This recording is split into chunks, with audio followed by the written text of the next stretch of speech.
Estamos nuevamente en un Data Acción, en el octavo de nuestra segunda temporada, que ya es el número 18 desde que empezamos a hacer Data Acción allá por mayo de este año.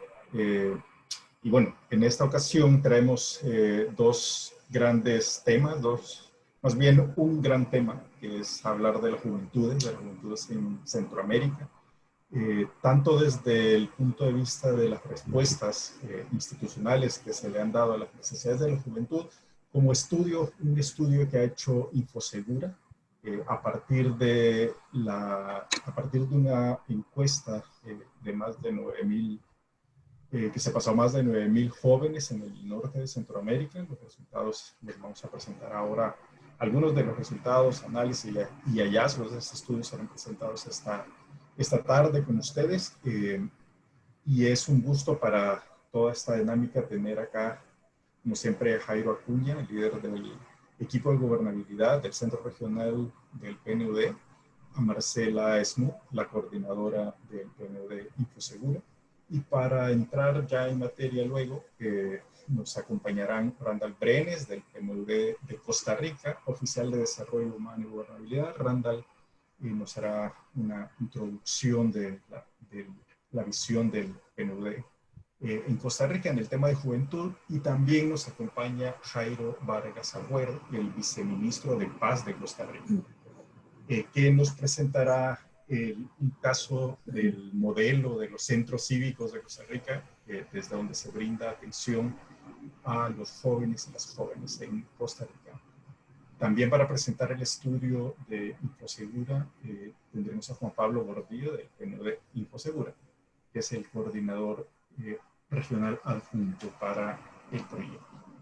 Les recuerdo que después de la dinámica tendremos siempre la sección de comentarios y preguntas. Ustedes pueden ir poniendo sus preguntas ya sea en el chat, si quieren que se les responda por escrito, si quieren solicitar la palabra para la parte de preguntas y respuestas, puede activar la herramienta de levantar la mano que está en la que contamos en Zoom, y de esta manera se le abrirá el micrófono ya cuando corresponda.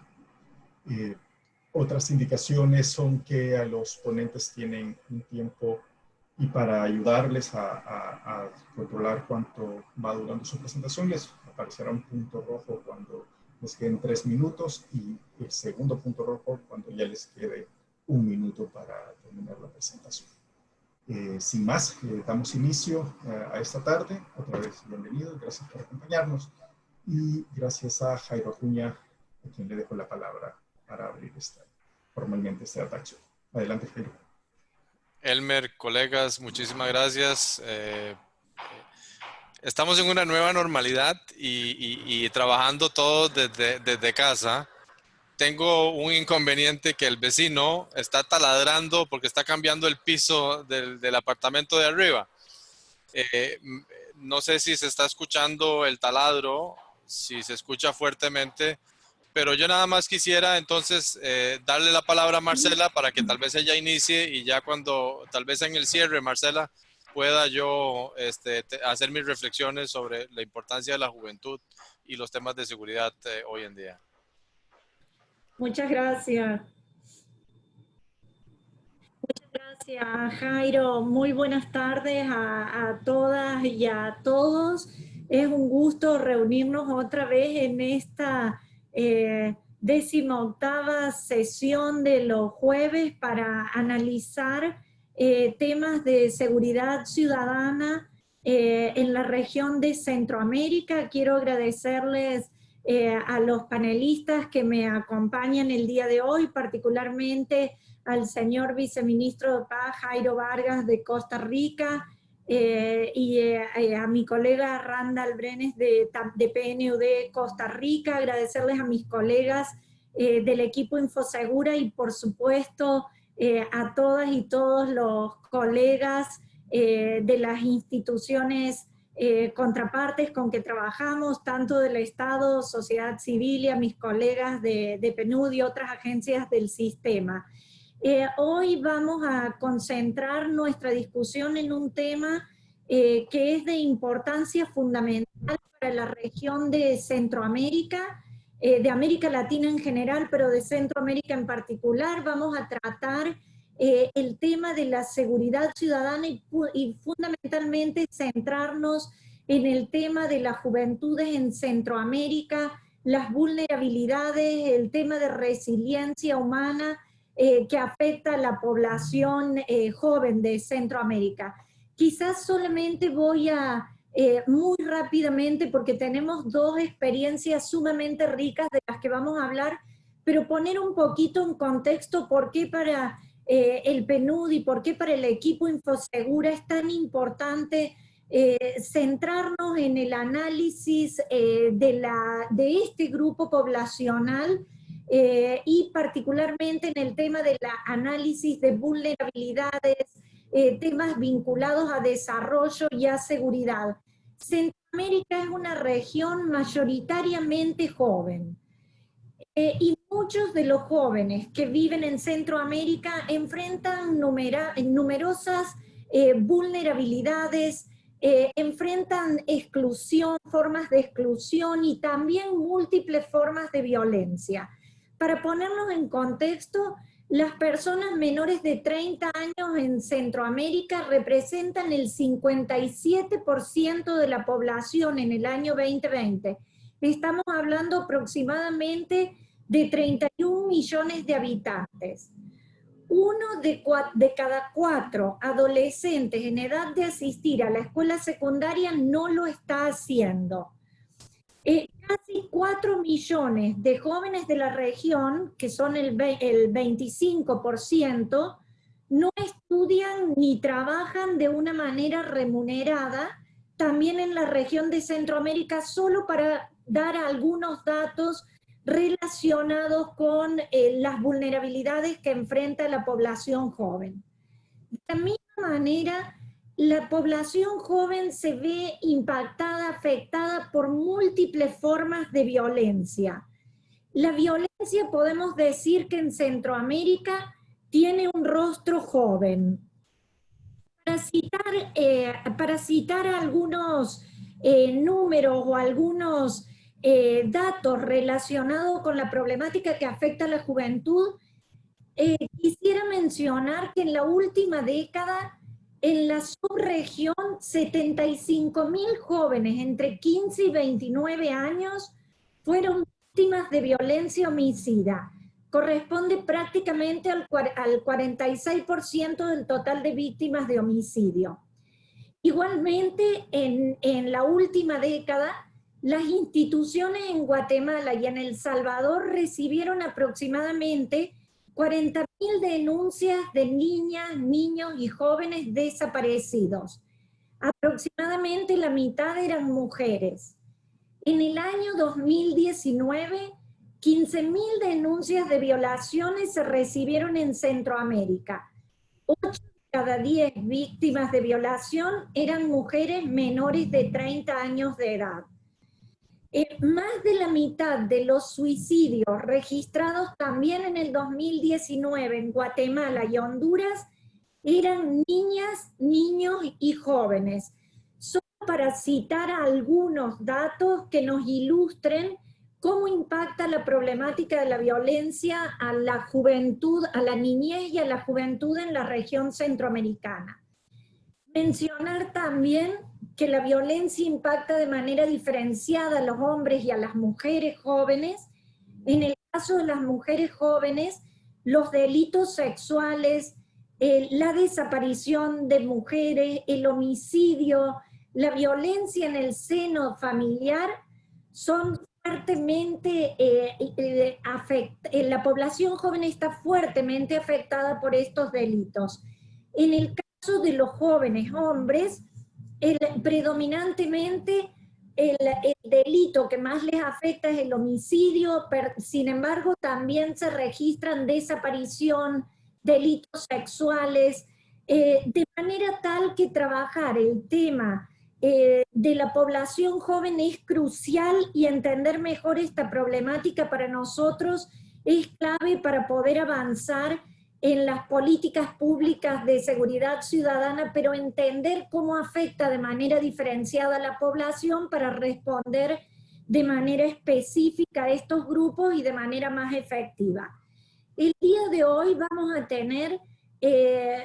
a poder ver y analizar con ustedes dos cosas. Uno es el trabajo que se desarrolla en Costa Rica, liderado por el Viceministerio de Paz, a través de la experiencia de los centros cívicos que atiende y se orienta a trabajar en la prevención de la violencia juvenil y a buscar fortalecer factores de resiliencia. Y en una segunda parte vamos a concentrarnos en compartir con ustedes los principales hallazgos de un estudio sobre vulnerabilidad y resiliencia en la población joven en el norte de Centroamérica, en Guatemala, El Salvador y Honduras, que trata de explorar cuáles son aquellos factores en la escuela, en la comunidad, en la familia, que pueden contribuir a generar resiliencia frente a la violencia. Sin más, me quedaría acá porque tenemos dos experiencias muy ricas que esperamos que puedan aprovecharlas y que seguramente serán de mucha utilidad para orientar nuestra discusión del día de hoy.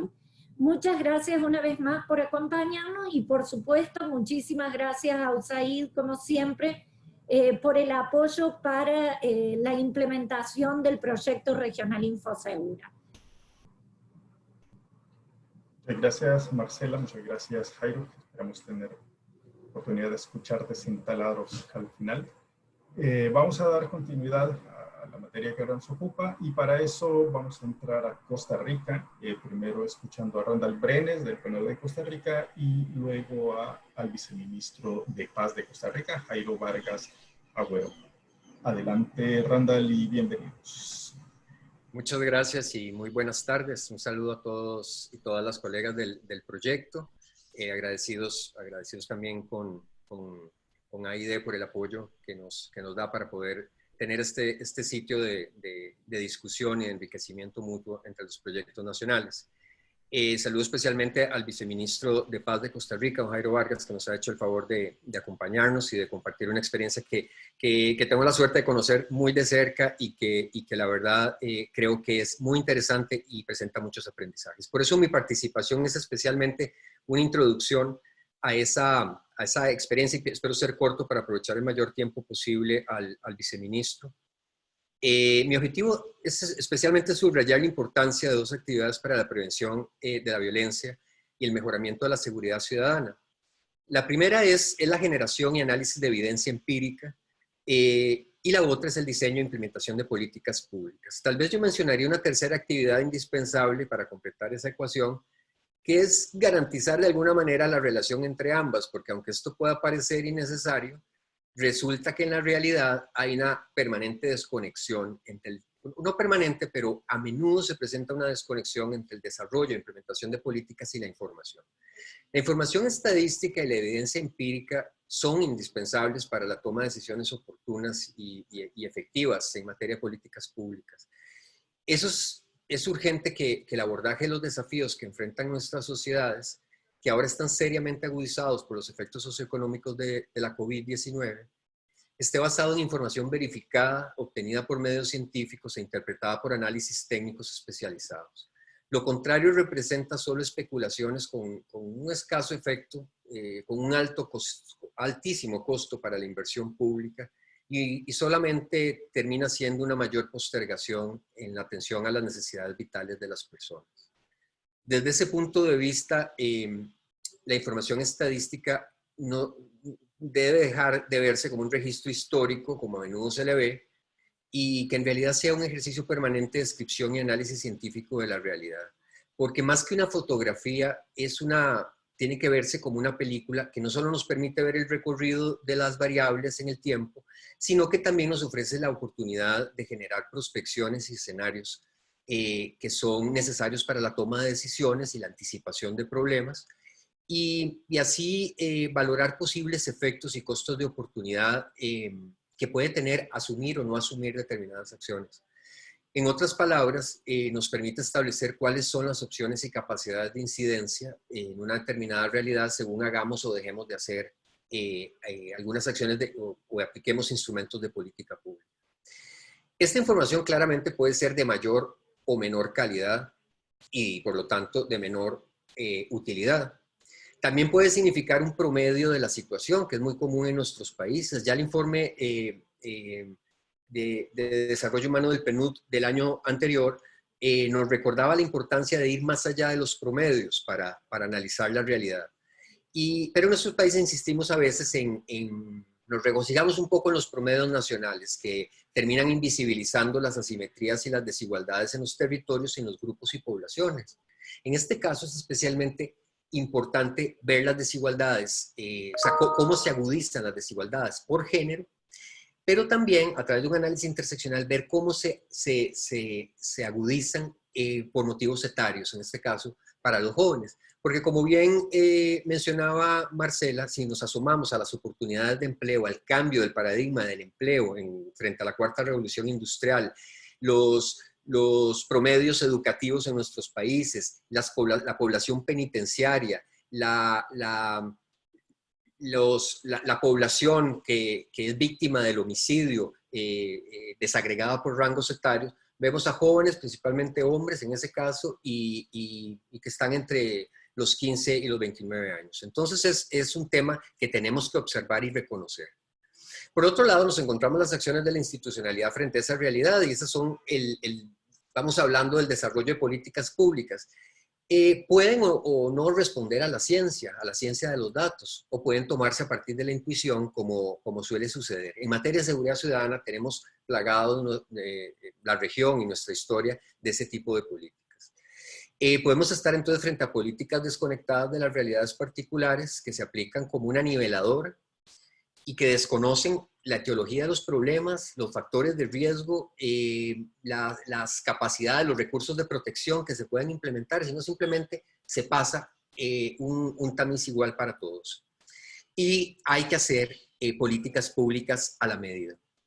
Afortunadamente hay ejemplos virtuosos de conexión entre la generación y análisis de evidencia y el diseño e implementación de políticas públicas.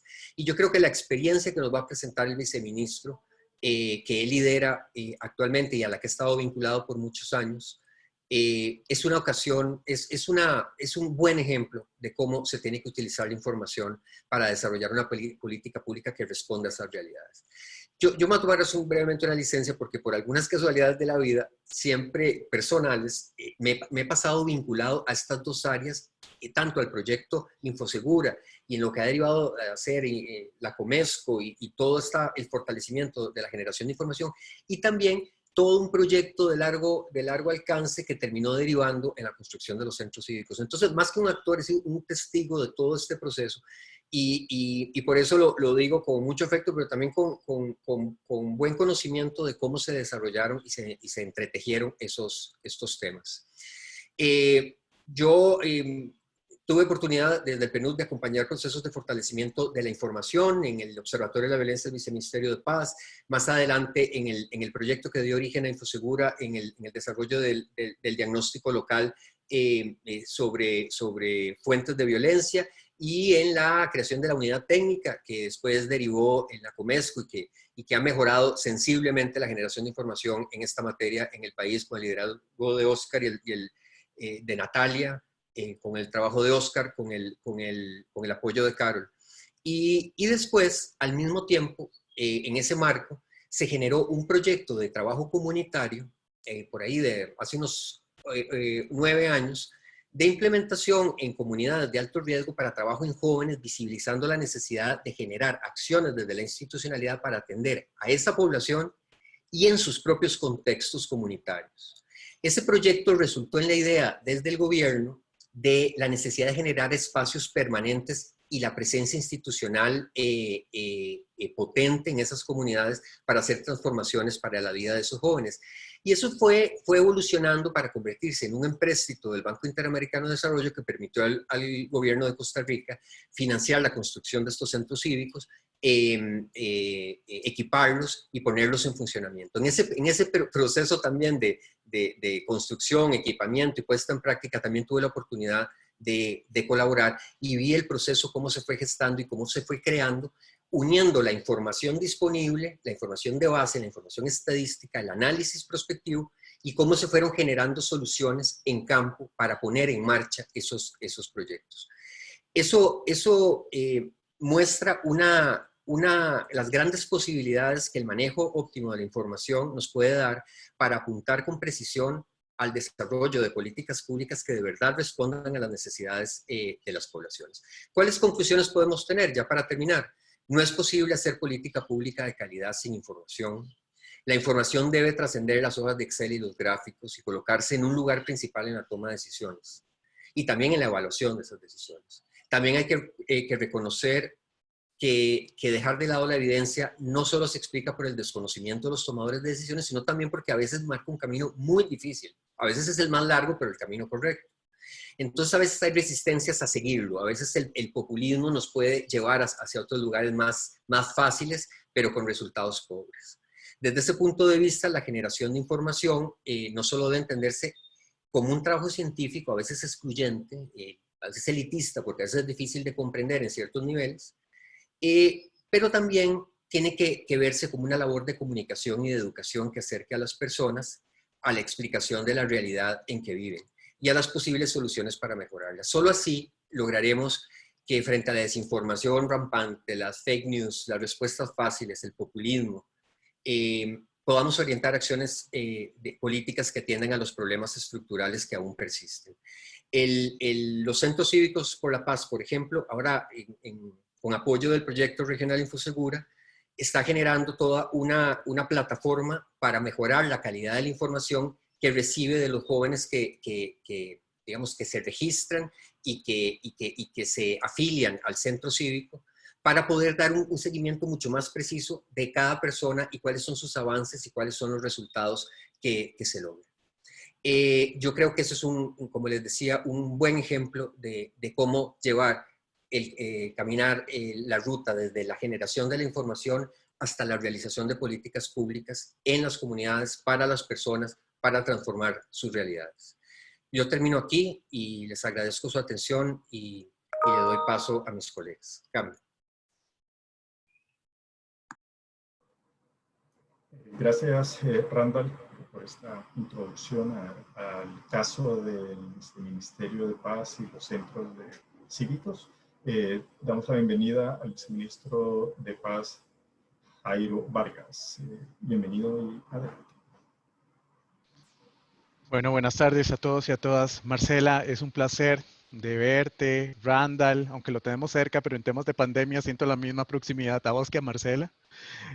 Juan Pablo, tocayo, la verdad es que ha sido tiempos extraordinarios, y en medio de tiempos extraordinarios pues se necesitan propuestas, estrategias y nuevas acciones en el mismo nivel de carácter extraordinario. Así que en buena hora que nos podemos encontrar, y ojalá que pronto nos podamos encontrar de manera física y saludables, y que el camino a la resiliencia nos permita salir adelante en medio de este contexto tan complejo para todo el planeta. Quería compartir con ustedes una presentación un poco para socializar el esfuerzo que se ha hecho en materia de los centros cívicos por la paz.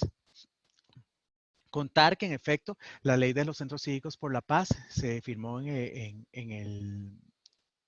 el 2012, se firmó en la administración de doña Laura Chinchilla. Posterior a eso, en la administración de Luis Guillermo Solís, se dieron la mayor cantidad de construcciones, y en la administración de don Carlos Alvarado se terminó con el último Centro Cívico por la Paz, y ahora en estos momentos nos encontramos en la propuesta de una ampliación del programa de Centros Cívicos por la Paz en coordinación con el BID y en coordinación con el Ministerio de Seguridad Pública.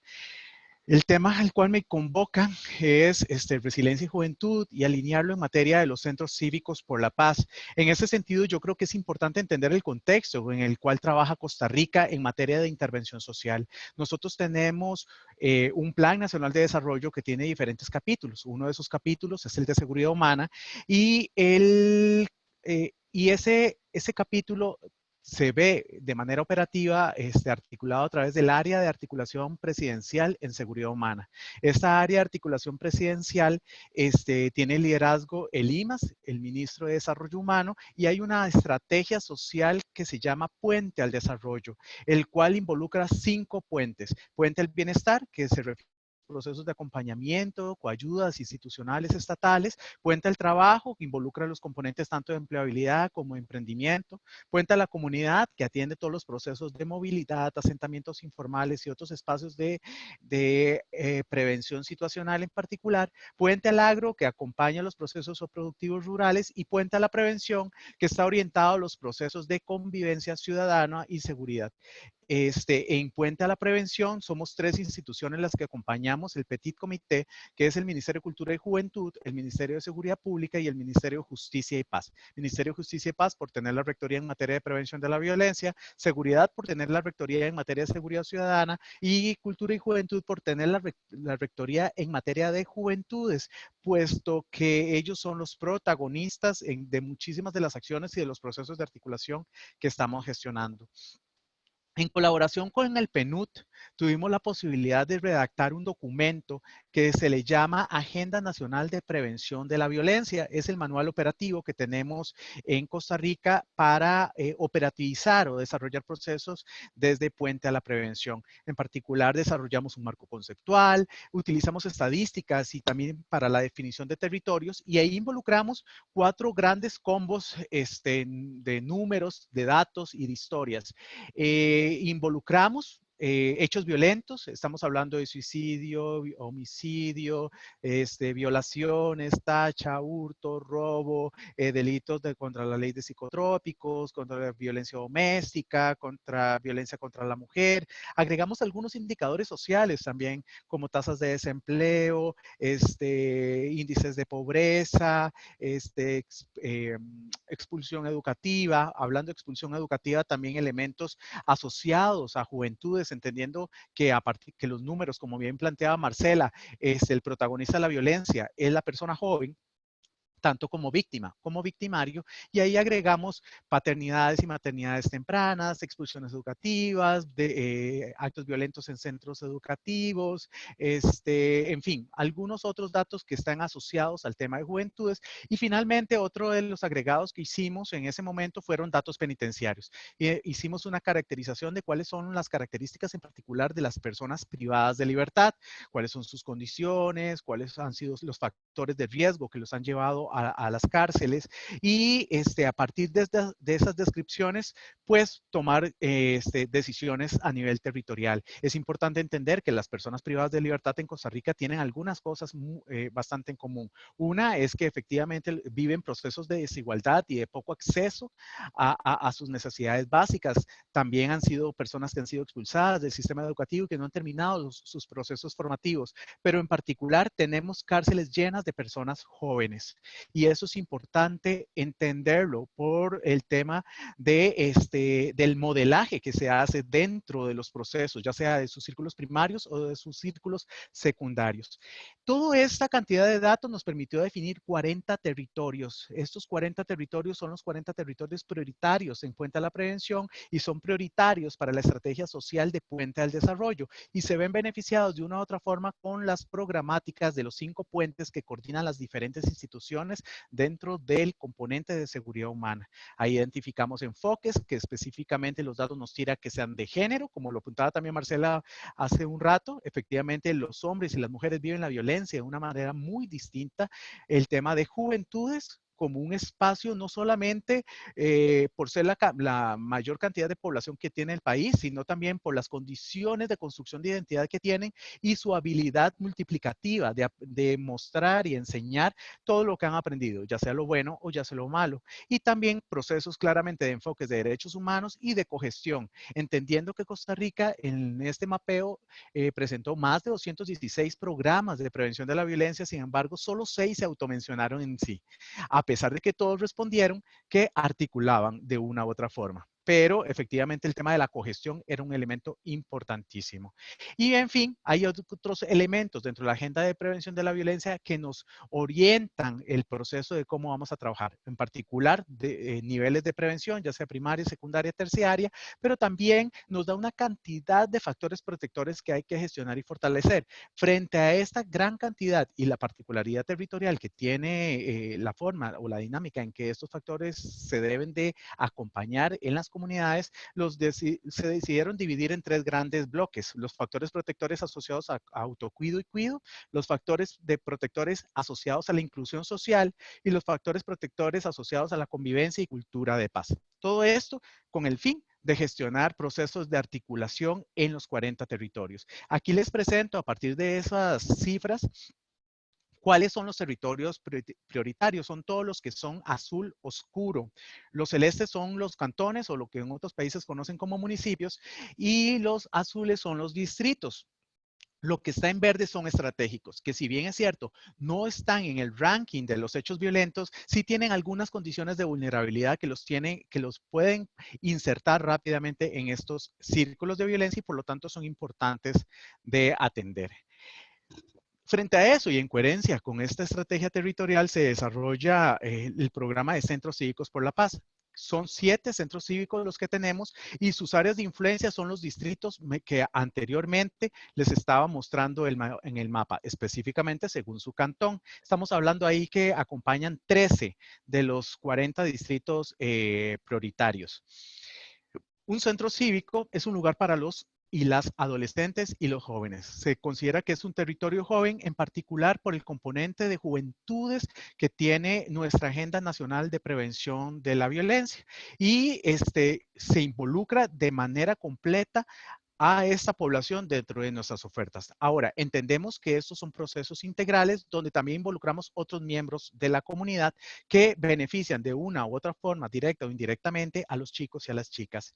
Los SP se caracterizan en general por tener mecanismos de intervención en una plataforma de operación homogénea para todos los SPs. Se hace de la misma forma, respetando las particularidades territoriales. Además de eso, hay una formación programada según franjas horarias que permite la participación de todas y todas dentro de las comunidades, tomando en cuenta que no son centros para competir con los centros educativos, sino para generar franjas de oferta programática en distintos momentos en que los chicos puedan. Eso ha hecho una renovación de las propuestas de gestión de las instituciones, puesto que hemos tenido que trabajar en las tardes, en las noches, incluso los fines de semana, a un gobierno central que históricamente estaba muy acostumbrado a trabajar de lunes a viernes de 7:30 a 3:30 de la tarde.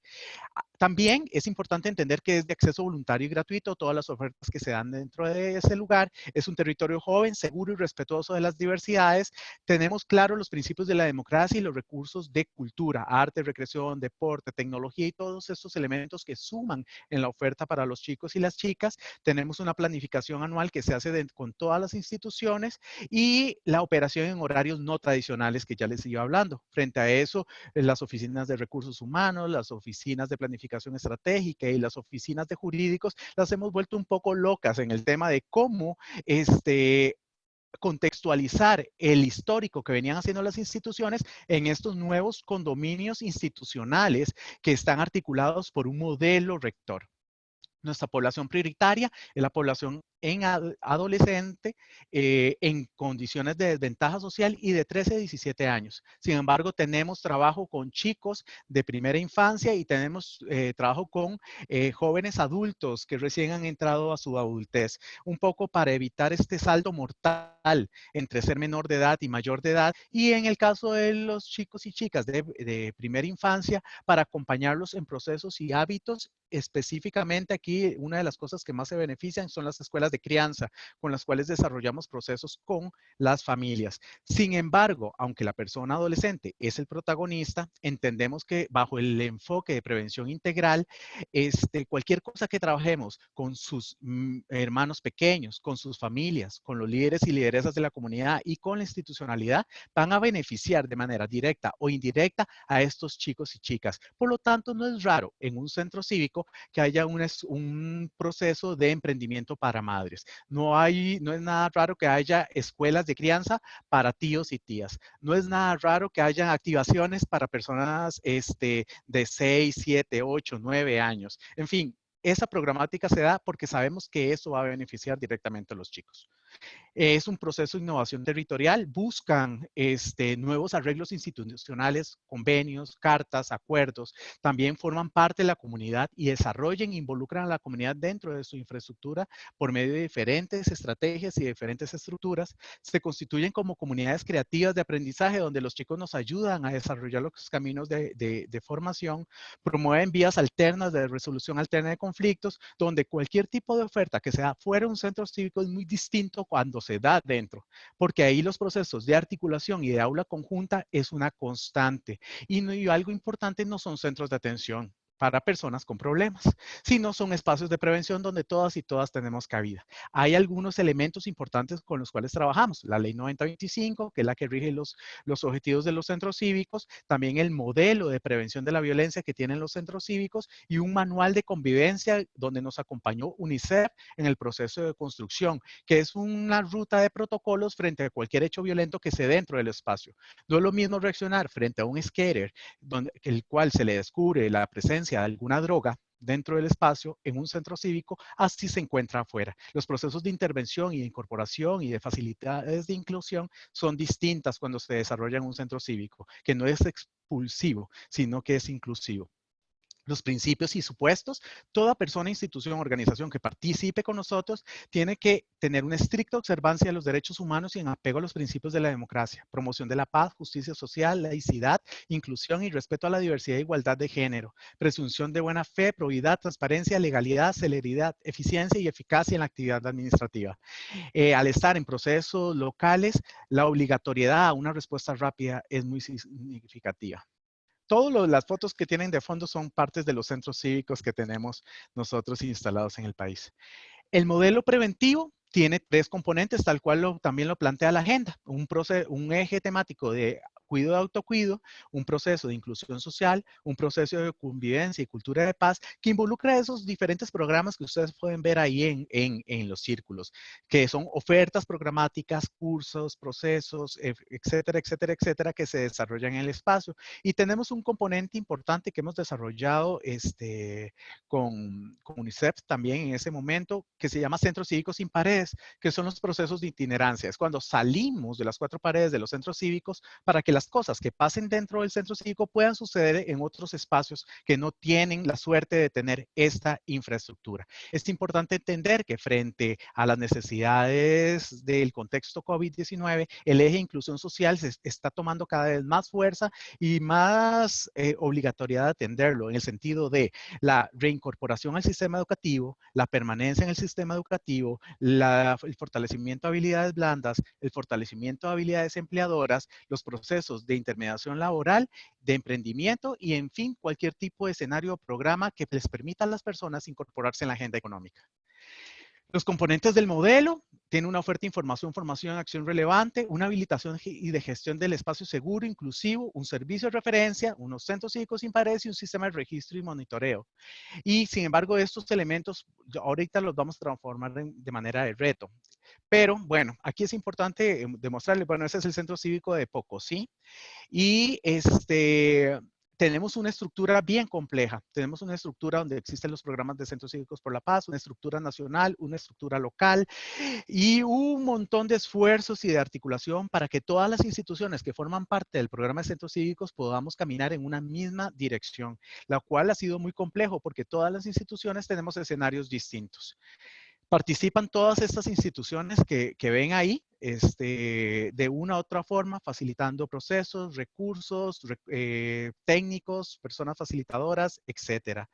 Y al final de los retos, parte de los retos importantes es que esta oferta recreativa, formativa, preventiva y multiplicativa sea relevante y sea sensitiva, pero sobre todo esté en coordinación con las necesidades de los usuarios y las usuarias y en coordinación con el gobierno central y gobierno local, lo cual las tres contrapartes hablan lenguajes sumamente distintos, ¿verdad? Y en tiempos sumamente distintos. Además, necesitamos una respuesta más rápida frente al servicio de referencia y contrarreferencia, porque desde el centro cívico, como no atendemos, nosotros referimos casos, en particular al Patronato Nacional de la Infancia, el Instituto Nacional de la Mujer, y las respuestas necesitamos acelerar ese tipo de procesos de referenciación.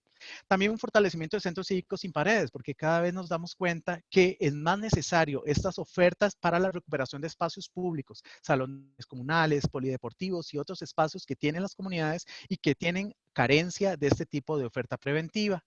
Y finalmente, algo que nos falta es el fortalecimiento de un sistema de registro y monitoreo y evaluación bastante robusto, y frente al cual el PNUD, conforme al programa de Infosegura, nos ha estado ayudando a desarrollar un sistema de información que involucre toda la información de los centros cívicos. Hasta este momento, por lo menos al corte del año pasado, tuvimos 536 procesos formativos desarrollados en los centros cívicos.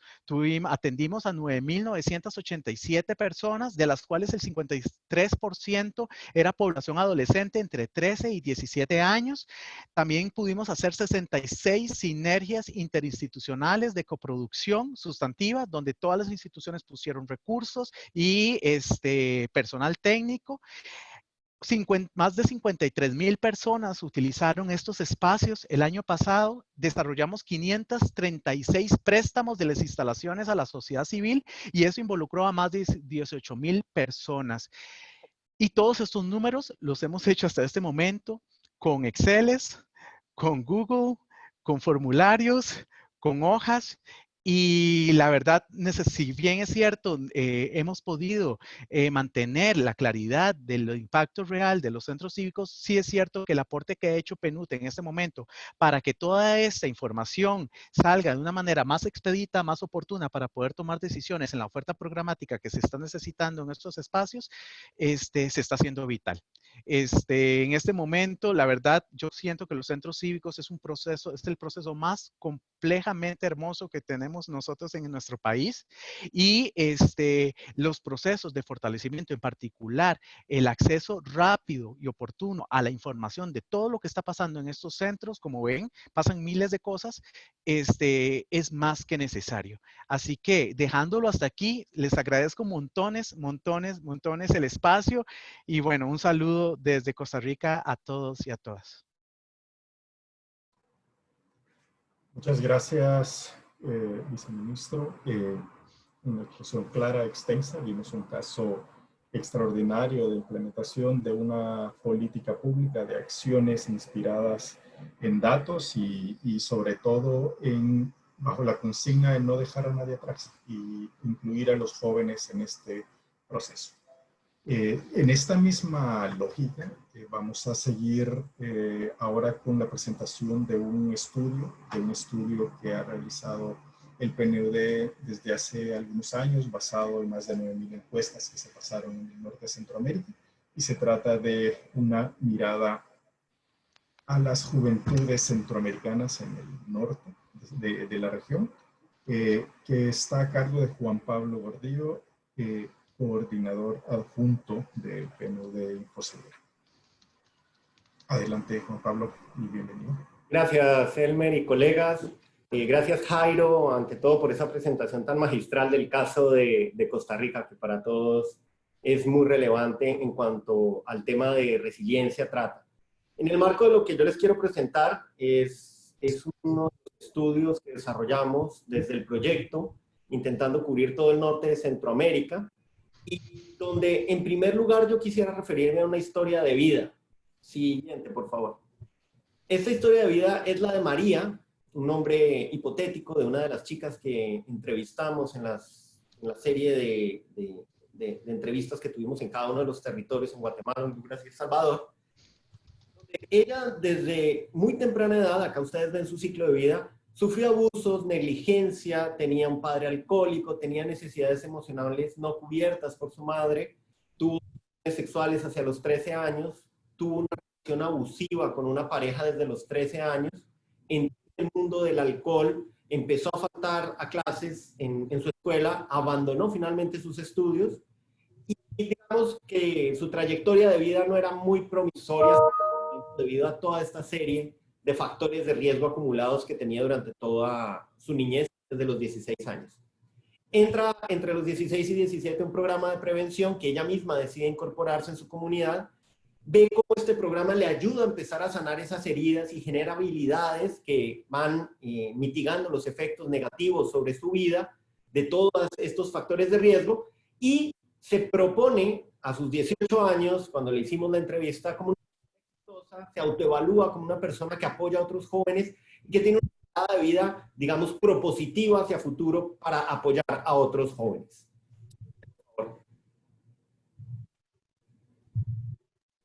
Entonces, nos surgió la gran pregunta para este estudio de cuáles son los factores de riesgo que en la familia, la comunidad y en general en la sociedad limitan las capacidades del desarrollo de las personas jóvenes en el norte de Centroamérica. ¿Cómo podíamos darle la vuelta y desde un enfoque de desarrollo humano poder convertir esos factores de riesgo en factores de protección que ayudaran a fomentar un set de capacidades en los jóvenes y transformaran esa idea estigmatizada del joven como victimario, del joven pandillero, y que lo vieran como una oportunidad para el desarrollo en sus territorios, una oportunidad para el liderazgo y para conseguir, digamos, mejorar las calidades de vida en sus territorios? Siguiente, por favor. En este marco realizamos 9.000 encuestas y realizamos más de 26 entrevistas a profundidad con grupos focales en el conjunto de los países, y se logró tener tanto un levantamiento cuantitativo como un levantamiento cualitativo, donde participaron tutores, tutoras, centros educativos y personas adultas significativas que ayudaron a hacer el análisis de cuál era la situación de la juventud en los 3 países. Siguiente, por favor. En ese marco emergieron los factores de riesgo y protección en 3 ámbitos relevantes, como ya lo veíamos: la familia, la escuela, la comunidad, y principalmente lo que se observó fue que había un conjunto de precarias condiciones de base al interior de los hogares, había serias deficiencias a nivel de estos hogares en su estructura, en la calidad del afecto y del cuidado que se presentaba dentro de las familias, la afectividad parental, la supervisión parental era deficitaria, y a nivel de la escuela se replicaban algunos de estos déficits y iban sumando a esos que ya se traían desde la familia. Entonces teníamos también un bajo apego a los docentes, la ausencia de liderazgos dentro del centro educativo, procesos de exclusión, presencia de pandillas y otros factores de riesgo que por inseguridad iban echando atrás a estos jóvenes que están principalmente en comunidades altamente afectadas por violencia. La interacción de estos múltiples factores permitía entender una situación de por qué la juventud se estaba quedando atrás en estos 3 países y cómo de alguna manera había que atender desde la mirada de la política pública estas cuestiones, no solo de precariedad dentro de las familias, del abandono escolar, precariedad laboral y de varios otros a través de los ámbitos que permitieran que el joven pudiese ser un factor habilitante para el desarrollo en sus comunidades. Siguiente, por favor. Siguiente. En este contexto, los 3 ámbitos, lo que se vio, esa interrelación precisamente era multidimensional, había carencias que se venían acumulando y que claramente hoy en día se mantiene ese riesgo porque seguimos viendo que con el COVID-19 aquellos hogares y comunidades que tenían estos riesgos multidimensionales están en susceptibilidad de caer aún más atrás porque le sumas precariedad en sus sistemas de salud, precariedad en la atención de las personas adultas mayores que muchas veces están a cargo de los jóvenes o los niños en esos hogares, y esto nos pone en riesgo que la juventud hoy en día requiere una acción multidimensional y una propuesta desde la política pública que sea integral para atender a esta población en su ciclo de vida. Mitigando principalmente los factores de riesgo y fomentando factores de protección en cuanto a temas de educación, a temas de empleo, que son los factores o dimensiones que pueden ser propositivos, incrementando la lucha contra la pobreza, contra las desigualdades que ellos actualmente están siendo expuestos, y de alguna manera que activen mecanismos propositivos para que tengan un impacto positivo sobre los sistemas de seguridad y los sistemas de protección y atención a estos jóvenes. Siguiente. En ese marco, los factores de riesgo en el estudio y los factores de protección son el pívote para anclar los dos análisis, el de capacidades y el de desarrollo humano y seguridad ciudadana. Y lo que se halló fue que los factores, digamos, de protección presentes en los ámbitos familiares principalmente obedecían al control de situaciones emocionales, generando procesos de control emocional para evitar desbordarse en la ira, en la violencia dentro del hogar, en la violencia entre pareja, violencia doméstica, propuestas hacia la reducción de conductas que llaman inciviles, que sabemos que propias de la juventud, si no son encausadas, como bien lo decía Jairo, a través de propuestas artísticas, propuestas de liderazgo, muchas veces terminan siendo parte de trayectorias de vidas que se ven truncadas o por un hecho de daño a un bien público, por un hecho de algún tipo de daño a espacios que comúnmente son utilizados por otros, y esto va procediendo a llevarlos y conducirlos, como lo veíamos en la historia de María, al alcohol, al consumo de drogas y muchos procesos más complicados desde la perspectiva de seguridad ciudadana. Dentro de los factores de protección también que aparecen a nivel de la familia y de la escuela, se habla de los factores de riesgo, cómo son tratados desde la escuela, cómo se puede desde la escuela mitigar o atenuar el riesgo de esos factores que se traen desde la familia, de esos factores que están dentro de los hogares, y también desde acciones integrales pensadas para la comunidad. O sea, la escuela como una suerte de coyuntura o espacio coyuntura que pueda ayudar a construir otro tipo de civilidad. En muchos de los lugares donde tuvimos las entrevistas, se proponía que precisamente se requeriría una suerte como de centros juveniles como los que nos mostraba Jairo, precisamente para que a la escuela no se le cargara totalmente con la responsabilidad de construir otros tipos de civilidades, otros tipos de trayectorias de vida para la juventud, otros tipos de liderazgo, y que de alguna manera hubiesen espacio para precisamente llegar a los jóvenes con propuestas artísticas, propuestas tecnológicas, que pudiesen ayudarles a dar un nuevo set de capacidades para saltar esa condición de precariedad que tenían en la actualidad. Siguiente. En la encuesta principalmente encontramos que las personas, cuando ya eran expuestas a altos niveles de violencia, y por eso nos referimos a contextos altamente susceptibles a la violencia, tenían riesgo de quedar aún más atrás. Y como jóvenes tenían riesgo de entrar en este ciclo, digamos, perverso, de hogares poco atentos, poco sensibles al cuidado, escuelas altamente con presencia de pandillas, con baja calidad en la educación que se recibía, alta desescolaridad, que la familia, cuando llevaba a sus hijos a estos espacios, no veían que fuese un instrumento para dar cambio, para darle ese set de capacidades, y a partir de los datos lo que hallamos fue que constituían un factor, digamos, de un ciclo perverso que se mantenía alrededor de los elevados niveles de violencia, elevados niveles de abuso escolar, abusos dentro de los hogares que constantemente estaban en el imaginario de los jóvenes entrevistados y que de alguna manera mostraban la necesidad de cambiar estos comportamientos para evitar futura factibilidad de comportamientos inciviles o comportamientos delictivos. Entonces, en el ámbito familiar, escolar, como de escuela y familia, había una interacción de esos factores y una percepción en los jóvenes de que la inseguridad dentro de la comunidad, dentro de la escuela y dentro de sus familias estaba impactando sus propuestas futuras y capacidades futuras. Siguiente, por favor. La principal preocupación, y no me voy a detener mucho en esta, de los jóvenes permanecía siendo la inseguridad, por encima de problemas económicos, por encima de problemas políticos. Y si hoy en día vemos estos datos, para los jóvenes se mantiene la presencia de la inseguridad, pero también la presencia de la calidad del empleo y de las oportunidades que tienen en torno a los temas laborales.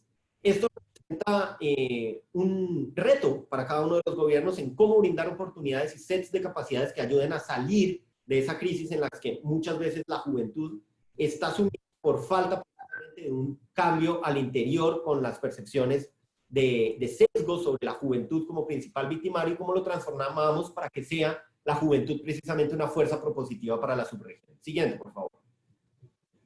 6 de cada 10 jóvenes urbanos a partir de nuestro estudio se muestra que han estado expuestos a violencia. De ellos, 3 han estado expuestos a múltiples victimizaciones. Y si lo vemos a lo largo del hogar, a lo largo de la comunidad, son los principales lugares donde ocurren estas violencias. En los centros escolares ocurren con menor nivel, pero con mayor intensidad, por ejemplo, en cuanto al abuso escolar, el famoso bullying, bien procesos en los que los jóvenes son degradados, denigrados por otros compañeros, y entre sus cuales se mantiene un discurso de estos factores de riesgo presente en el día a día de ellos, que genera procesos de violencia reiterada y que en estas áreas urbanas hace que el joven de cierta manera continúe quedando atrás. Siguiente, por favor. Entonces, si caracterizáramos los ámbitos, veríamos que en la familia hay familias que viven altamente en condiciones de violencia, que tienen condiciones socioeconómicas desfavorables, que mantienen brechas en cuanto a supervisión, cuidado personal, afectividad. En la escuela vemos claramente que hay una amplia prevalencia de 4 de cada 10 personas que han sufrido la violencia escolar. Hay la necesidad de aumentar el porcentaje de la población joven que desiste de sus estudios o que tiene un proceso de abandono escolar. Solamente 33% de las personas estaban estudiando cuando se realizaron las encuestas. Muchos ya habían abandonado en grados previos al 10º, 11 sus estudios. ¿Cómo se disminuye esta deserción escolar y se ayuda también a generar otro tipo de capacidades más allá de las académicas dentro de estas escuelas? Dentro de la comunidad, la caracterización a través de este estudio nos permitió encontrar que había personas adultas significativas a nivel comunitario, pero que faltaba el compromiso para apoyar estos liderazgos, estas personas significativas para su relacionamiento con los jóvenes, y de alguna manera también la ausencia de espacios, no necesariamente dentro de la escuela, sino promovidos desde la comunidad, que permitieran dar el salto y de alguna manera generar otras capacidades para estas poblaciones en condición de vulnerabilidad. Aparecían los temas de tecnología, deporte, artes, como factores que podían transformar las trayectorias de vida de estos jóvenes percibidos por ellos mismos. 66 de cada 100 jóvenes en la comunidad lo que decían era que sus espacios eran visiblemente violentos, había presencia de pandillas, de narcomenudeo y también de otros factores de riesgo como el consumo de alcohol, consumo de drogas y actividades que no necesariamente serían propiamente factores de riesgo si fuesen bien conducidas, si hubiese un proceso de liderazgo, sino que como había una ausencia o una anomia en estos espacios altamente impactados por la violencia, eso generaba un doble impacto sobre la percepción de inseguridad en las comunidades. Siguiente, por favor. Siguiente, por favor. ¿Hola?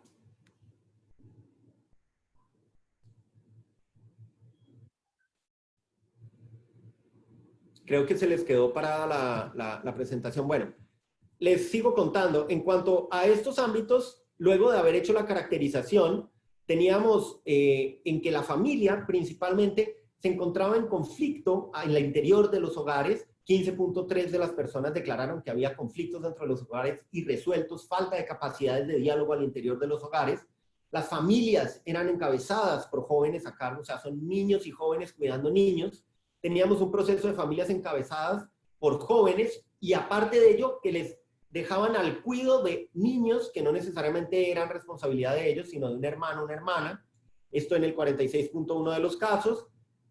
Al igual que en muchos de ellos teníamos hogares que sin necesariamente hubiese la presencia de ambos padres y esto generaba una ausencia dentro del tejido del hogar para la atención y el cuidado propicio dentro de los hogares.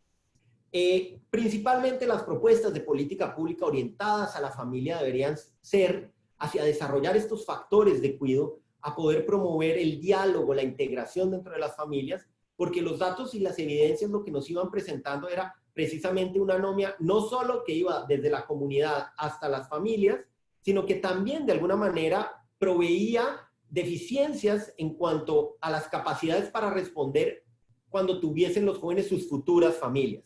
Esto es decir, ofrecer también a las familias que hubiese esa capacidad de reconocer sus vulnerabilidades, pero que pudiesen contar con otros set de herramientas de emprendedurismo y otros, como bien lo mostraba Jairo en el caso de los centros en Costa Rica, que pudiesen darle el salto para estas madres, cabezas de familia, jóvenes, cabezas de familia, para poder tener sus propios emprendimientos que se ajustaran a sus tiempos.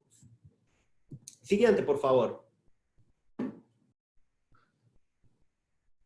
Bueno, ya pasa, perfecto. A nivel de la escuela, encontramos que 25% de los jóvenes señalaron que viven en comunidades con presencia de pandillas, 5 en 10 tenían en sus comunidades haber visto el consumo de personas, el consumo de alcohol en personas, el consumo de drogas también en personas jóvenes, y afirmaron que en sus comunidades, 2 en 10, que había un tráfico y microtráfico de drogas de distinto nivel, marihuana, cocaína, anfetaminas y otras. ¿Cuál es la relación con el tema de las drogas? Precisamente ante la anomia que viene desde la comunidad, se posiciona en la escuela y en la familia, hay un proceso donde las drogas vienen a suplir las necesidades de falta de liderazgo, de falta de enganchamiento con sus familias, con las redes de apoyo en las comunidades, y que de alguna manera este factor de riesgo representaba una seria amenaza, digamos, para la construcción de esos espacios de diálogo desde la visión de los jóvenes. Entonces, ellos ven precisamente que en sus comunidades mitigar el impacto y ese factor de riesgo y el círculo perverso que genera la droga con los nexos de las pandillas era un factor clave para promover no solo desde la escuela, sino desde la comunidad. Siguiente, por favor. En ese marco esperaría uno que la propuesta desde la política pública fuera a trabajar en competencias sociales y emocionales con el profesorado. Varios de los adultos significativos entrevistados remarcaban que no tenían las herramientas, que había una falta de recursos y que había incluso falta de personal para poder atender las necesidades de los jóvenes y las jóvenes, que había falta de orientación para los procesos de atención a las víctimas de distintos tipos de violencia y abusos dentro de la escuela, y que había procesos serios de discriminación escolar por causas de género. Esto, sumado a lo que ya traían del hogar, generaba una exclusión que los jóvenes perciben dentro de los 3 países entrevistados y que de alguna manera generaba respuestas punitivas en la escuela. La sanción al joven que estaba afectado desde una perspectiva de salud pública por el consumo de drogas, la sanción a un joven que traía problemas desde su hogar por violencia intrafamiliar y la transfería al hogar y se da una respuesta punitiva de parte de los centros escolares. Entonces, de alguna manera, solicitaban dentro del estudio, dentro de las entrevistas, un cambio desde los centros escolares, un cambio en el modelo punitivo y vertical, digamos, de cierta manera autoritario, a un modelo más propositivo, horizontal, que permitiese la interacción entre los jóvenes y una propuesta artística, deportiva, tecnológica y cultural. Siguiente, por favor. Entonces, si tuviésemos que hacer una suma de todo esto, diríamos que las políticas en materia de seguridad ciudadana deberían ser incluyentes y tener las siguientes características. Tener un criterio de integralidad, que nos lo probaban los datos, y los invito a que vean el estudio porque es muy rico en los análisis que tiene de inseguridad de los datos. Promover acciones dirigidas a la familia, a la escuela, para integrar de manera sistémica otro tipo de capacidades y otro tipo de actores en el proceso de vida de los jóvenes. Medidas para que la escuela y la comunidad pudiesen volverse espacios de interacción propositivo, no solo para el joven, para su familia, sino también para esos otros actores que en la familia muchas veces terminaban cayendo responsabilidad de los jóvenes. Como bien lo resaltaba Jairo, muchas veces son tíos que están cuidando a sus familiares, abuelitos que están cuidando a sus familiares y no tienen las capacidades para generar esa política de cuidado ni tienen un apoyo en la formación de cómo cuidar a estos chicos y cómo tener una propuesta de mejorar sus capacidades a lo largo de su vida. Medidas orientadas al logro de metas del corto, mediano y largo plazo, principalmente en términos de cómo luchar contra la violencia y convertirse en interruptores de violencia y de la inseguridad. Siguiente, por favor. Y ahí viene algo clave y es el trabajo desde la comunidad. Digamos, la comunidad es como ese espacio macro que está bastante distante de los jóvenes, que lo perciben como ajeno a ellos, pero que de alguna manera a través del estudio logramos encontrar que percibían la necesidad de ese acercamiento de la comunidad, la erradicación de los factores de riesgo y de alguna manera el fomentar espacios y contextos para la resiliencia. ¿Qué quiere decir esto? Los contextos para la resiliencia parten de tener jóvenes propositivos con trayectorias de vida propositivas en sus espacios públicos que permitan abordar y mitigar los factores de riesgo como el alcohol, las drogas, desde el ámbito de una perspectiva de la salud pública, que permitiesen también la prevención y políticas de prevención integrales para el consumo de alcohol, para la venta de drogas, para la violencia intrafamiliar, para la violencia contra las mujeres, conciencia de la necesidad de generar un tejido social mucho más robusto, con participación significativa y con ideas cercanas a la cultura de paz, donde hubiese una construcción colectiva de sus territorios y de la comunidad que estaba viviendo en estos territorios.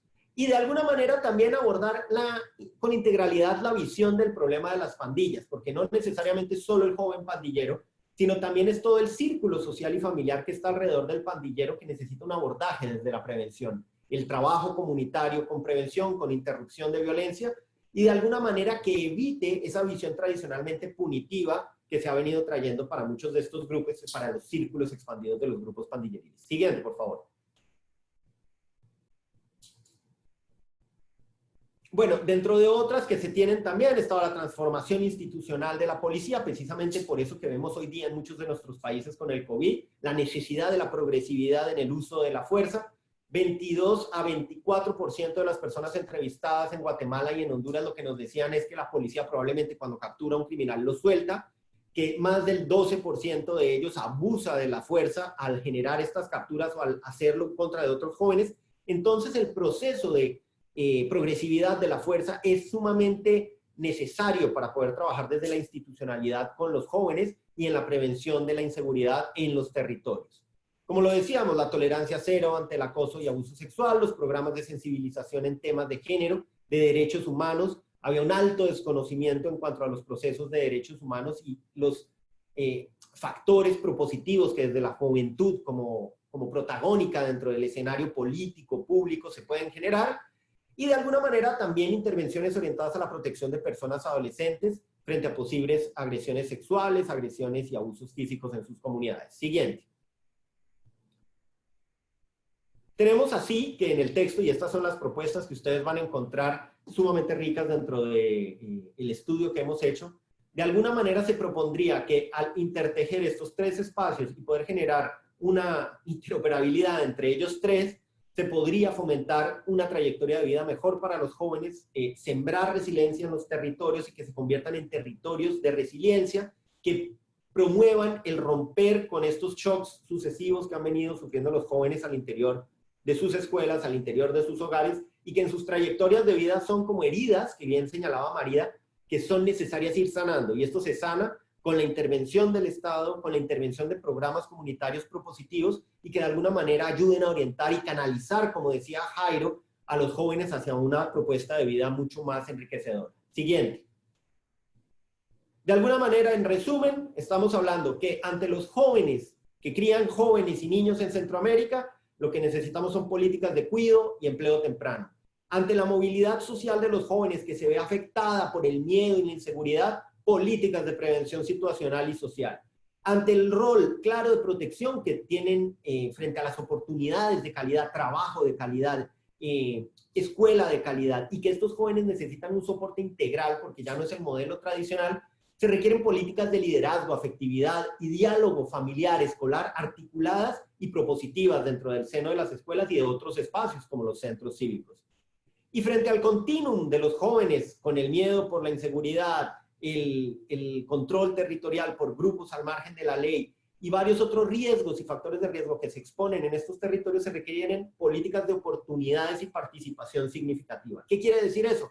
Que el joven vea que puede transformar no solo su espacio cercano, sino también ese espacio distante que es la comunidad. Esto va a permitir que los jóvenes puedan ser un factor de desarrollo para el centro y el norte de Centroamérica, y que de alguna manera se pueda dar una visión de política pública basada en la evidencia. Siguiente, por favor. Entonces, si esto se aplicara, ¿qué sería de la vida de María? María sería una persona que nacería con todos sus derechos, con la identidad reconocida, que tendría mecanismos de prevención de violencia contra los niños, niñas, adolescentes y jóvenes en su hogar, se respondería en el seno de su familia a las necesidades emocionales, políticas de cuidado, acompañamiento, se mantendrían relaciones prosociales constructivas, significativas, se mitigaría el impacto en su comunidad del alcohol y las drogas a nivel de un enfoque de política de salud pública, y se incentivaría el desarrollo escolar y educativo de María a lo largo de su adolescencia temprana y hasta su mayoría de edad, apoyando programas de prevención, tejido social, participación comunitaria, y que ella pueda vivir una vida adulta llena de oportunidades donde pueda gozar plenamente de su integridad, de su patrimonio y de su vida, sin verse forzada, por ejemplo, a migrar, a desplazarse, o que esté en riesgo de ser una víctima de desaparición forzada. Entonces, la propuesta del estudio es esto: unas condiciones sine qua non para poder lograr trayectorias de vida resilientes, con textos de resiliencia. Los invito a que lo lean, está en nuestra página web, tiene datos muy interesantes, tiene incluso una gradación del índice de resiliencia por cada uno de los países, y va a ser muy enriquecedora para ver esta perspectiva desde los jóvenes y desde un enfoque precisamente de desarrollo humano y seguridad ciudadana. Muchas gracias.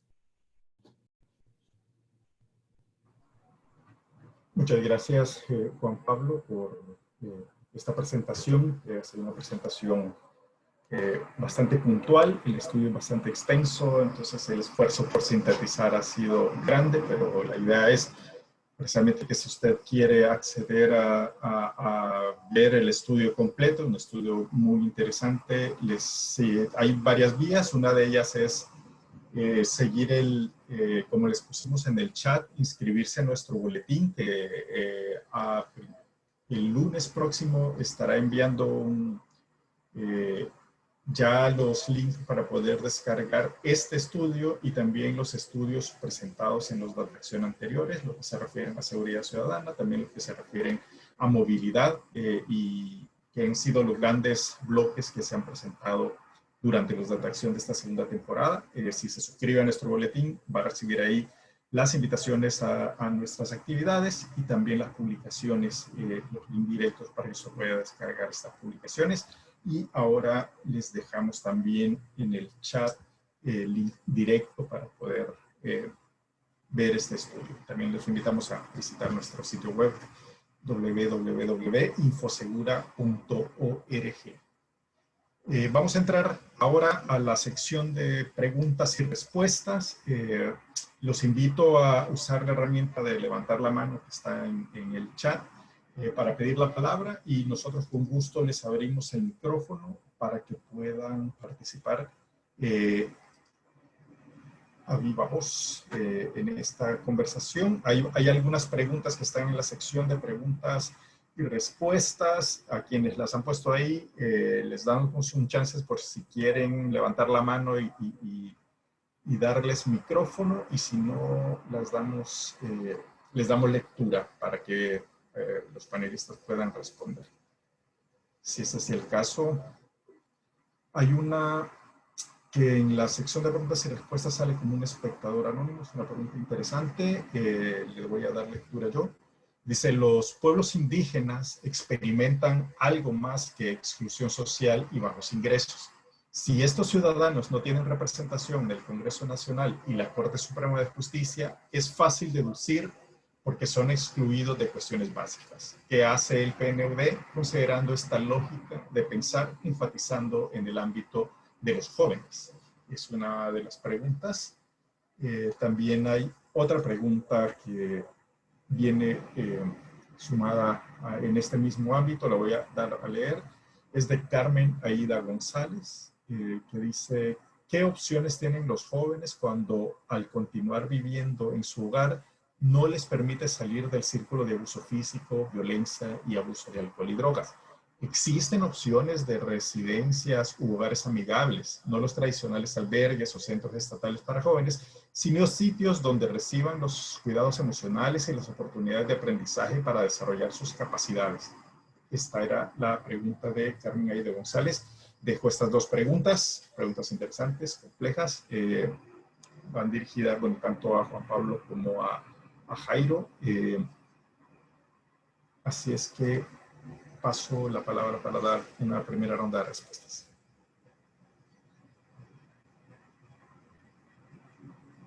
Bueno, yo respondería, muchas gracias por las preguntas, tanto de Carmen como por el espectador anónimo. Decirles que en el estudio de resiliencia también hicimos y ahondamos, ustedes lo encontrarán en el texto, en qué características comunes había desde las personas jóvenes en las comunidades indígenas que desde su cosmovisión ayudaran a construir trayectorias de vida propositivas para los jóvenes. Entonces claramente se veía la necesidad del desarrollo de un liderazgo claro y legítimo dentro de su propia comunidad, que era parte de la cosmovisión de los jóvenes indígenas. Se notaba claramente que las jóvenes son respetadas y escuchadas. Hay claramente espacios de diálogo intergeneracional que son clave para promover el empoderamiento juvenil dentro de estas comunidades. y que existen espacios desde la propia comunidad ancestral que de forma conjunta ayudan a identificar necesidades de los jóvenes con varios de las personas de mayor edad dentro de la misma comunidad y que de alguna manera generaban mecanismos propositivos de trayectorias de vida. También indicaban en un quinto nivel que a nivel de las comunidades indígenas se desarrollaban relaciones basadas en la corresponsabilidad entre las personas adultas y las personas jóvenes. Y eso era clave para motivar, precisamente dar el salto hacia opciones de emprendedurismo dentro de la misma comunidad o de generar saltos en la calidad de la educación que tenían los jóvenes dentro de su sistema a nivel de la comunitario. Esto, digamos, es claro desde la visión del joven y con miras a cómo puede ser un ejemplo para que otras comunidades no necesariamente ancestrales siembren resiliencia y hagan sus territorios más resilientes, pero también nos da una pista de lo que ha venido acompañando el PNUD. El PNUD, como lo decíamos, ha venido acompañando todo el tema de la participación significativa de los jóvenes, de las comunidades ancestrales, dentro de los parlamentos, dentro de las estrategias de transparencia, dentro de las estrategias también de diálogo, como uno de los principales actores que en los territorios tradicionalmente ha ido quedando atrás y que de alguna manera traerlo de vuelta a estos diálogos que son propositivos de país, y lo vemos claramente en los diálogos que se han tenido para procesos de recursos y acceso a recursos y servicios en países como Guatemala, en el caso de Panamá, y en varios otros de los casos de los países centroamericanos, donde han sido un actor esencial dentro de las consultas y los procesos de diálogo. Asimismo, dentro de los espacios juveniles, Juventud con Voz y otros que ha promovido el PNUD a nivel digital, han sido uno de los grupos poblacionales más activos y que han generado propuestas, digamos, innovadoras dentro del marco de su ciclo de vida joven para generar emprendimientos tecnológicos, emprendimientos que ayuden a sus comunidades y también en espacios digamos, mucho más tradicionales, espacios agrícolas y que fomenten la resiliencia ante el cambio climático. Entonces el PNUD ha ido acompañando a estos grupos en este sentido. Desde nuestra perspectiva, creemos clave también que desde los grupos ancestrales irriguen varias de estas prácticas de participación comunitaria y de enlace y tejido social hacia los pueblos un poco más ladinos que no traen estas tradiciones de participación conjunta, de corresponsabilidad y de preocupación permanente por los liderazgos dentro de la comunidad. Eso está identificado dentro del estudio y lo pueden ver, los invito a que lo vean y nos ayude a aclarar un poco esta duda. Frente a la duda de Carmen, cuando hicimos el estudio, había varios proyectos de USAID que venían interviniendo con espacios alternativos, temporales, para que los jóvenes, digamos, vieran que la violencia dentro de sus hogares se desactivara, espacios de acceso tecnológico. Lamentablemente no eran espacios permanentes y tenían varias deficiencias que ellos declaraban dentro de sus encuestas. O sea, ya hubieran querido tener los centros cívicos que nos presentaba Jairo y que de alguna manera tienen esa visión integral. Entonces, sí resaltaron algunas experiencias de los otros proyectos con USAID, resaltaron algunas experiencias con las alcaldías en el caso de San Salvador, en el caso también de La Libertad. En el caso de Honduras, señalaron que a través de la estrategia de prevención también se habían tejido en algunos territorios, específicamente en San Pedro Sula y en el norte de Honduras, algunos procesos de integración para lo que eran emprendedurismos de zapatería y otros, digamos, primarios, pero que ellos era exigiendo y demandando de alguna manera otro tipo de visión de esos emprendedurismos, mucho más tecnológicos, mucho más artísticos, que fueran alineados con una visión mucho más propositiva y futurista, por así decirlo, de país y de su región. Gracias, Juan Pablo. Ahí en el chat hay una pregunta, bueno, hay una mano levantada, o había, ya no, sí había una mano levantada, pero voy a leer la pregunta que sigue. Bueno, hay dos manos. Qué bueno que están animando. Max está identificado como Max.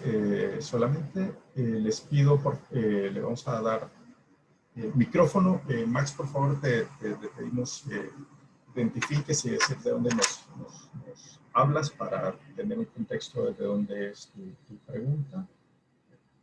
Y luego Invitaría a Carlos Díaz, que no tiene levantada la mano, pero tiene una pregunta en el chat que sería interesante si está interesado en decirle al micrófono.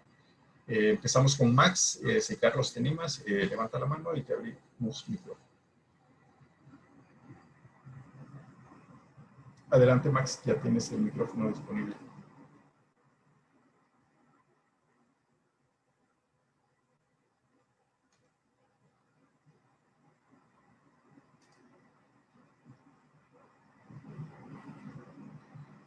¿Nos escuchas, Max? No sé si estarás hablando y tienes el micrófono apagado porque no te escucho. Bueno, también Carlos Díaz, tienes el micrófono habilitado también. Sí. Bien. Max, bienvenido. Adelante. Sí, gracias. Un saludo a ustedes y a Jairo y a Juan Pablo, a quienes conozco y tengo en gran aprecio. Max Loría de Costa Rica. Mi pregunta es sobre la relación entre la política social y la política de seguridad. Creo que los que hemos trabajado en prevención a veces sobreestimamos los efectos de políticas sociales que se desarrollan en comunidades prioritarias a veces y tal vez no hemos logrado focalizarlas o hacer intervenciones más de tipo muy quirúrgicas sobre personas y lugares específicos que la evidencia demuestra que son las que pueden tener más resultado. Quisiera consultar si hay algunos proyectos que han intentado tener este enfoque así más quirúrgico, ¿verdad? Específicamente hacia personas y lugares que tienen que ver con delitos. Esa relación entre política social y política de criminalidad. Gracias. Gracias, Max. Si Carlos Díaz quiere hacer su pregunta al micrófono, si no, la puedo yo leer. Perfecto. Ok, Carlos, adelante. Okay. Sí, buenas tardes y felicitar a los ponentes, pues una charla muy didáctica y gracias por las respuestas a Jairo. Mis primeras preguntas es básicamente porque me parece muy interesante el programa y me estaba basando más en cuestiones acerca de un costo estimado del programa, bueno, para hacer un símil acá, hacer una propuesta similar acá en Guatemala y en un futuro cercano poderlo replicar, ¿verdad? Entonces le agradezco a Jairo que me haya respondido. Y por otro lado, hay una situación en cuanto a la problemática de las drogas. Entonces yo quisiera saber si dentro de los estudios que han realizado, se tiene la proporción de población de jóvenes con problemas de drogas, si esta proporción en los países del norte de Centroamérica, el Triángulo Norte, hablemos de Honduras, El Salvador y Guatemala, está en igualdad o es mayor o menor con respecto a la población de Costa Rica, ¿verdad? Solamente, y nuevamente felicitaciones a los ponentes. Gracias. Muchas gracias, Carlos. Bueno, con esas dos preguntas y la respectiva respuesta nos vamos a ir despidiendo. Ya son las 3:26 de la tarde. Gracias por mantenerse conectados en esta conversación. Pero les damos chance de una ronda de respuestas y comentarios a estas interrogantes.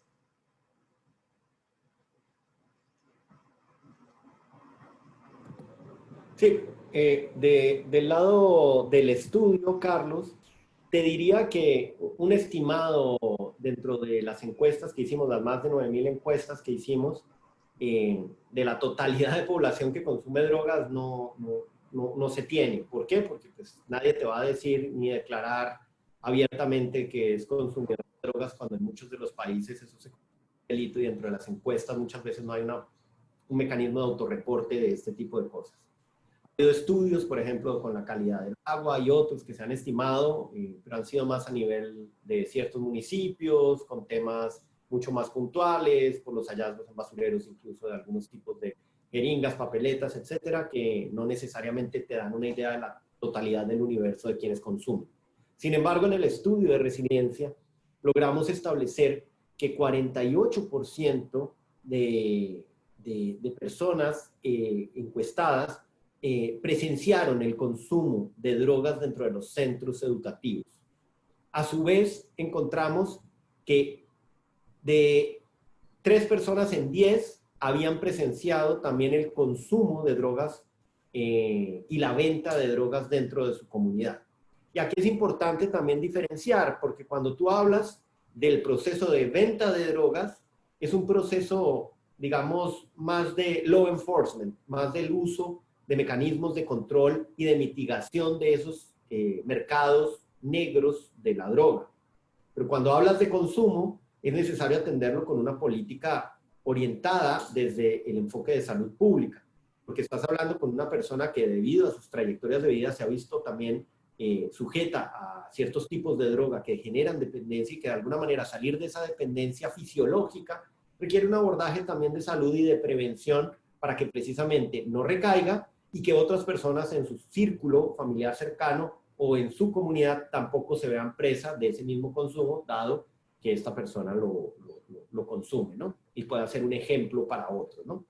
Entonces, de alguna manera, estos dos enfoques se diferencian porque uno va más orientado desde la prevención y el otro más desde el control, y de alguna manera la estrategia integral debe vincular los dos, de acuerdo a cada uno de los tipos de droga. Por ejemplo, la marihuana, tenemos reportes de incluso varios expresidentes de la región que han hablado de darle un enfoque de salud pública. Tenemos otros como la metanfetamina y la cocaína que están siendo altamente traficados y otros altamente producidos en la región andina y en la región centroamericana y fluyen hacia los Estados Unidos y que generan impactos no solo por ese ciclo de tránsito y por la violencia asociada a estos tránsitos, sino que de alguna manera también cuando devuelven el dinero desde los Estados Unidos, que son los consumidores, la irrigación de ese dinero genera mecanismos y ciclos de corrupción y otros que favorecen otro tipo de redes criminales que de alguna manera hay que atajar. Entonces, en el estudio tenemos este análisis desde las escuelas, el análisis desde el consumo y presenciar el consumo en las comunidades, pero no para estimar la totalidad del universo de quienes consumen. Con la pregunta de Max, estoy en total acuerdo contigo que uno muchas veces sobreestima el impacto de la política de seguridad frente a la política social. Y de alguna manera, por eso en el PNUD lo que vemos es una necesidad de generar mecanismos de trabajo interoperable entre las dos políticas, la política de seguridad y la política social. Porque no se trata de securitizar la política social, ni de hacer todo lo que haces en seguridad se convierta en política social. Tienen que ser integrales. Hay esferas donde te alcanza la política social, poblaciones objetivo, como lo vemos en el caso de Honduras y lo tuvimos en el anterior DataAcción. Para ellos fue vital el criterio de la ficha técnica para orientar la política a ciertas poblaciones, pero cuando lo amplías con un enfoque de seguridad y unas capas adicionales de este análisis multidimensional, lo que te das cuenta es que todavía queda un campo que no cubre la política social y donde la política de seguridad ciudadana debe entrar. Ese campo muchas veces precisamente es, por ejemplo, el campo de mujeres que han sido víctimas de violencia, chicos que han sufrido revictimizaciones, como lo veíamos en el estudio de resiliencia, que no necesariamente van a caer en el foco de la política social, y cómo complementas tu imagen entre esos tipos de poblaciones para tener la integralidad en la política pública.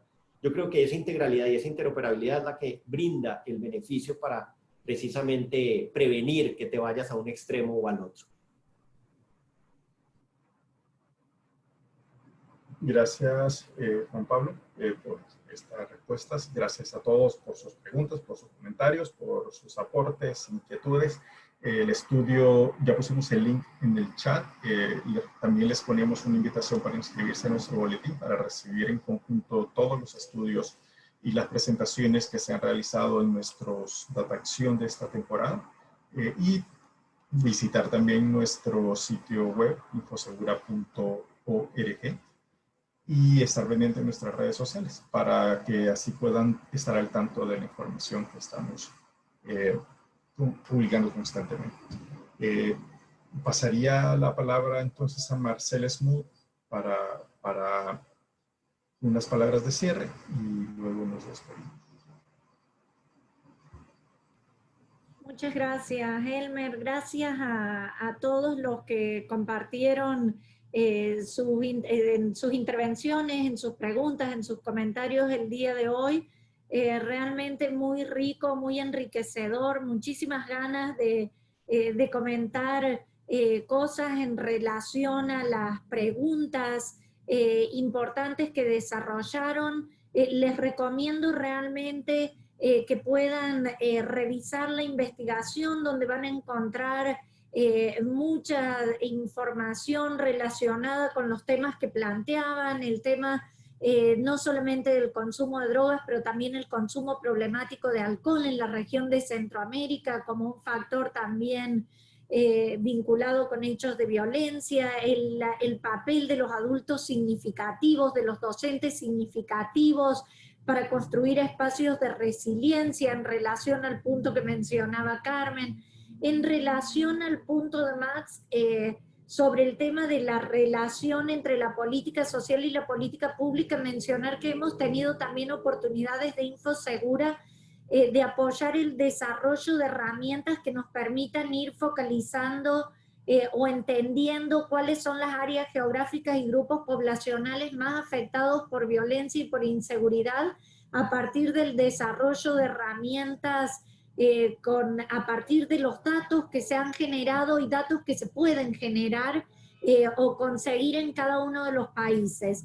Yo creo que hoy fue súper rico, el tiempo nunca nos es suficiente probablemente, pero seguramente vamos a ir trabajando en estos días en contacto con nuestros colegas en cada uno de los países para poder profundizar y dar seguimiento, ya sea en espacios de socialización del estudio con los actores que consideren relevantes, como también en poder profundizar con el desarrollo de herramientas de focalización y priorización de políticas públicas de seguridad ciudadana vinculados a temas de prevención. Entonces, es muchísimo lo que queda por decirles. Invito a que revisen despacio este estudio, agradecerles nuevamente por acompañarnos el día de hoy y la semana que viene los esperamos nuevamente el próximo jueves a las 2. Sí, vamos a estar viendo ahí, que nos confundimos en el anuncio la semana pasada, vamos a estar viendo el sistema de alerta temprana de violencia en las escuelas, siguiendo con el tema de la violencia que afecta a las niñas, niños y jóvenes. Muchísimas gracias a todos y a todas por haberse conectado y gracias por todos sus insumos y sus aportes. Nos vemos el próximo jueves. Gracias, Marcela. Gracias a todos de nuevo por habernos acompañado. Los esperamos el próximo jueves, como mencionaba Marcela, viendo otro caso más del trabajo de Infosegura con las diferentes oficinas del país y las diferentes instituciones con las que trabajamos permanentemente. Gracias a USAID por permitirnos el trabajo y Data Acción. Entonces, nos vemos el próximo jueves. Pasen un